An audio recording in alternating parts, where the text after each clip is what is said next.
वह राज्य है प्रतापगढ़, जहाँ चारों तरफ खुशहाली और लोगों की चहल पहल रहती है। इसी कारण प्रतापगढ़ राज्य में सभी प्रकार के लोग बड़े आराम से रहते हैं और इन सब की वजह है यहाँ के राजा विक्रम प्रताप। विक्रम प्रताप बहुत ही बुद्धिमान और चतुर राजा है। इसी कारण उनके राज्य में आज तक किसी के साथ अन्याय और गलत नहीं हुआ था। क्या बात है महाराज, आज आप किसी सोच में डूबे हुए लग रहे हैं। यदि किसी बात की परेशानी हो तो आप उसे दरबार के समक्ष रख सकते हैं, क्योंकि हो सकता है हम में से कोई आपकी परेशानी का हल बता सके। नहीं मंत्री, कोई बहुत गहरी समस्या नहीं है। बात कुछ ऐसी है कि जब कल हम अपने विश्राम कक्ष में विश्राम कर रहे थे तो हमारी महारानी ने हमसे एक प्रश्न अचानक पूछ लिया था और उस प्रश्न का जवाब हम अभी तक नहीं सोच सके हैं। दरबार में मौजूद सभी दरबारियों और मंत्रियों से हम वही सवाल पूछना चाहते हैं जो महारानी ने कल हमसे पूछा था। कैसा प्रश्न महाराज? तो बताइए कि ऐसा क्या है जो किसी मनुष्य के जीवन में यदि एक बार आ जाए तो फिर वो दिन प्रतिदिन आता ही जाता है और मनुष्य के मृत्यु के साथ ही समाप्त होता है। किसी के पास हमारे इस प्रश्न का जवाब यदि है तो दीजिए उत्तर हमारे प्रश्न का, वरना आज से हम यही सोचेंगे कि हमारे मंत्रियों में अब इतनी काबिलियत नहीं रही कि वो एक साधारण से प्रश्न का जवाब दे सके। बस इतनी सी बात है। मुझे इस प्रश्न का जवाब पता है महाराज। जैसा कि आपका प्रश्न है कि ऐसा क्या है जो मनुष्य के जीवन में यदि एक बार आ जाए तो वह दिन प्रतिदिन आता ही जाता है और मृत्यु के पश्चात ही जाता है, तो इस प्रश्न का जवाब है बुढ़ापा। जी महाराज, बुढ़ापा ही है जो एक बार आ जाता है तो बस दिन प्रतिदिन आता ही जाता है और मृत्यु के साथ ही समाप्त होता है। आप यह उत्तर महारानी को बताते हैं तो वो यह उत्तर सुनकर अवश्य ही संतुष्ट हो जाएंगी। इसी राज्य के बगल में एक जंगल में एक साधु निवास करते थे। साधु का स्वभाव बहुत ही शांत और सरल था। साधु अपनी कुटिया में निवास करते थे और उनके पास एक प्यारी सी गाय और एक घोड़ा था और यही दोनों जानवर साधु के जीवन के एकमात्र सहारे थे।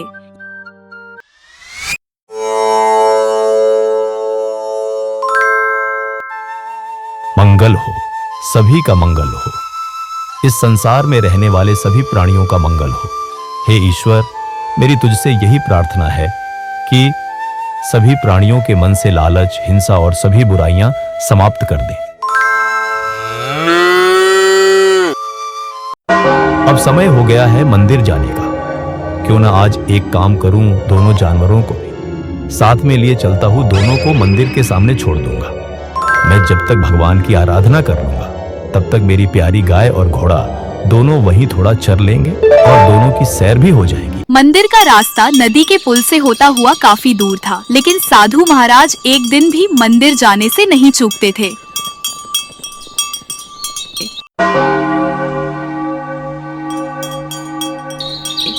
मंदिर पहुंचने के बाद उन्होंने अपनी गाय और घोड़े को बाहर चरने और घास खाने के लिए छोड़ देते हैं और भगवान के दर्शन करने के लिए मंदिर के अंदर चले जाते हैं।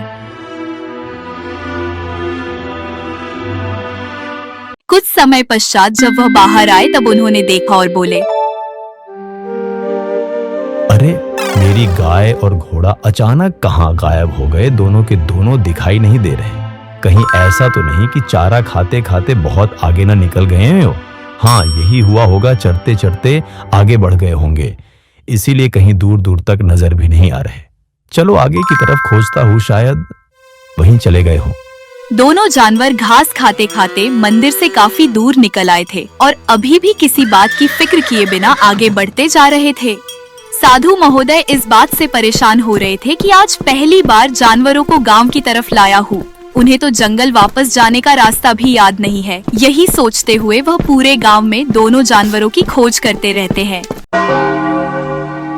इसी नगर में एक बहुत ही लालची, कामचोर, दूसरों की पीड़ा को न समझने वाला साहूकार रहता था। वो था तो बहुत धनी, परंतु बेहद ही कंजूस प्रकृति का था। अरे भाग्यवान, सुनती हो कहाँ मर गई? हाँ हाँ, क्या है, आ रही हूँ। इतना क्यों चिल्ला रहे हो? जब देखो तो सुनती हो करते रहते हो। अब बोलो जल्दी, क्या है? तुमने जो एक गाय अपने मायके से मंगाई है ना, उसका चारा और भूसा मुझे बहुत महंगा पड़ रहा है, लेकिन फिर भी जाकर उसे थोड़ा चारा और भूसा डाल दो। मुझे बहुत सारा काम है। मैं तुम्हारे जैसे पूरा दिन बस आराम से पड़े पड़े बिस्तर नहीं तोड़ सकती। मैंने तुमसे बड़ा आलसी और नकारा आदमी आज तक नहीं देखा। वो तो मेरे कर्म फूटे थे जो मैं यहाँ तुम्हें झेल रही हूँ। और हाँ, ज्यादा हुक्म देने की जरूरत नहीं है, समझे तुम। मैंने तुमसे पहले ही अपनी गाय को ढेर सारा चारा और भूसा डाल दिया है, इतना सारा कि अब उसे कल तक चारा कम नहीं पड़ेगा। हाँ, तुम तो मेरी कोई बात ध्यान से सुनती ही नहीं हो। मैंने कहा थोड़ा सा ही चारा डालना है, कहीं तुमने बहुत अधिक चारा तो नहीं डाल दिया। अजी इतना भी क्या, कंजूसपन दिखाना। आखिर वो एक पशु है, जब पेट भर खाएगी ही नहीं तो दूध कहाँ से देगी। अपनी हड्डियों से मक्खी चूस नहीं तो। तुम खुद ही जाकर देख लो, कहीं कलेजा न फट जाए तुम्हारा।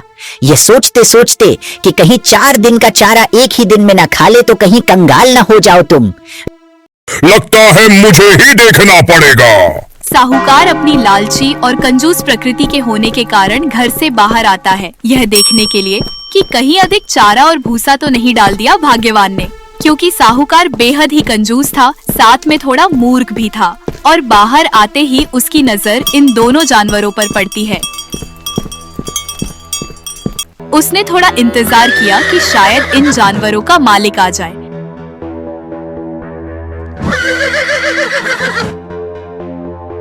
लंबे समय तक जब कोई नहीं आता तो लालची साहूकार के मन में लालच आ जाता है। यही सब सोचकर उसने दोनों को पकड़कर खूंटे से बांध दिया और अपनी पत्नी को इस बात की जानकारी देने अंदर चल गया। वहीं दूसरी तरफ लगातार 2 दिन तक चारों तरफ खोज करने के बाद साधु भी आज उसी घर के सामने से गुजर रहे थे। तभी उनकी नजर अपने दोनों जानवरों पर पड़ी। गाय और घोड़े को खूंटे से बंधा देखकर आश्चर्य में पड़ गए। उसी समय साहूकार बाहर आया और जानवरों की रस्सी खोलकर बाजार की तरफ ले जाने ही वाला था कि साधु महोदय बोले, हे सज्जन पुरुष, क्या तुम्हें यह मालूम नहीं है कि ये दोनों पशु किसी अन्य व्यक्ति के हैं? तो तुमने मेरे जानवरों को क्यों बांध रखा है? यह दोनों पशु मेरे हैं। कृपया करके इन्हें खोल दो, जिससे मैं इन्हें अपने साथ ले जा सकूं। अरे ये तुम क्या बोल रहे हो पाखंडी साधु? ये दोनों जानवर मेरे ही हैं, क्योंकि मैंने इन्हें आज से 10 साल पहले एक बाजार में से खरीदा था। तुम इन्हें अपने जानवर बताकर मुझे लूटना चाहते हो। मैं साधु और महात्माओं का बहुत सम्मान करता हूँ, इसी कारण मैंने अभी तक अपमानजनक शब्दों का प्रयोग नहीं किया है। और यदि तुम अपनी सलामती चाहते हो तो यहाँ से फौरन चले जाओ। मैं तुम्हें ये जानवर नहीं दूंगा। जो करना है कर लो, चलो जाओ यहाँ से। किसी दूसरे के पशुओं को जबरन अपना कहते तुझे शर्म नहीं आ रही लालची साहूकार? अब तुम्हारा फैसला तो राजा विक्रम प्रताप ही करेंगे।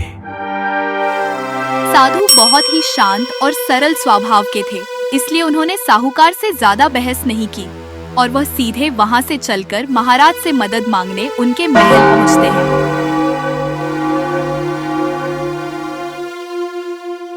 महाराज से मिलकर साधु अपनी सारी बात बता देते हैं। साधु की पूरी बात सुनने के पश्चात, आदरणीय साधु महोदय, यदि आप सत्य कह रहे हैं तो आरोप सही साबित होने के पश्चात उस लालची साहूकार को कड़ा दंड दिया जाएगा। सैनिकों, अभी के अभी उस साहूकार को पकड़कर दरबार में पेश किया जाए। आदेश मिलते ही सैनिक बिना एक क्षण गवाए साहूकार को पकड़कर महल ले आए। तो साहूकार, तुम पर यह आरोप लगा है कि तुमने इनके दोनों जानवर गाय और घोड़ा अपने कब्जे में कर लिया है। क्या ये बात सही है? उत्तर दो। महाराज, ये साधु बहुत ही झूठा और मक्कार है। ये दोनों पशु मेरे ही हैं, जिन्हें ये अपना बताकर ले जाना चाहता है। इस बात का फैसला हम करेंगे कि कौन झूठ बोल रहा है और कौन सत्य। मंत्री जी, हमारे पास जो 2 टोकरी जादुई आम रखे हैं, उन्हें अभी दरबार में लाया जाए।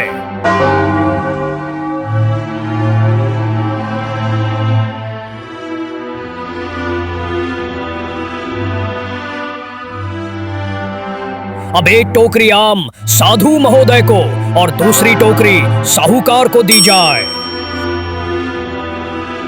दरबार में मौजूद सभी लोगों को हम ये बता दें कि इन आमों को साधारण आम समझने की भूल न करें। इन दोनों में से जो सत्य बोल रहा होगा उसके टोकरी के सभी आम टोकरी में ही सड़ जाएंगे, और जो झूठ बोल रहा होगा उसके आम वैसे ही ताजे रहेंगे। हम अपनी बात दोहरा दें, जो सत्य बोल रहा होगा उसी के आम सड़ेंगे, झूठ बोलने वाले के आम नहीं सड़ेंगे। आप सभी जा सकते हैं, कल इतने समय ही आपका फैसला हो जाएगा। सभा बर्खास्त की जाती है। दोनों को एक एक टोकरी ताजे आम दिए गए और सभी लोग अपने घर आ गए। साहूकार ने सारी बातें अपनी पत्नी को कह सुनाई जो आज महल में हुई थी। क्या करूं भाग्यवान, कुछ समझ में नहीं आ रहा। कुछ उपाय सोचो जिससे हम इस मुसीबत से बाहर निकल सके, क्योंकि डर के मारे मेरा दिमाग शून्य हो गया है। यह सुनकर पत्नी बोली, जो तुम कह रहे हो इसके हिसाब से ये तो तुम भी अच्छे से जानते हो कि हमारे आम सड़ने वाले तो है नहीं, क्योंकि हम तो झूठ बोल रहे हैं ना। हाँ, लेकिन मेरे मन में एक उपाय आया है। क्यों ना एक काम करें, आम अपने से सड़ नहीं सकते, तो क्या हुआ हम खुद ही सभी आम बदल कर सड़े हुए आम रख दे तो कैसा रहेगा? बहुत बढ़िया भाग्यवान, तुमने बिल्कुल सही कहा। यदि आम अपने से नहीं सड़ सकते तो हम खुद ही अच्छे आमों की जगह सड़े हुए आम रख देंगे। हाँ, यही सही रहेगा। अब महाराज से बचने का एकमात्र उपाय यही है कि इन सभी आमों को सुबह होते खुद ही बदल दिया जाए।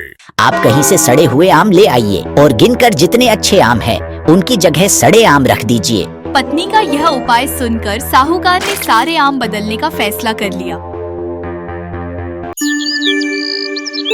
और सुबह होते ही दोनों ने सारे आम चालाकी दिखाते हुए बदल दिए। भाग्यवान, अब मैं महल की ओर जाता हूँ।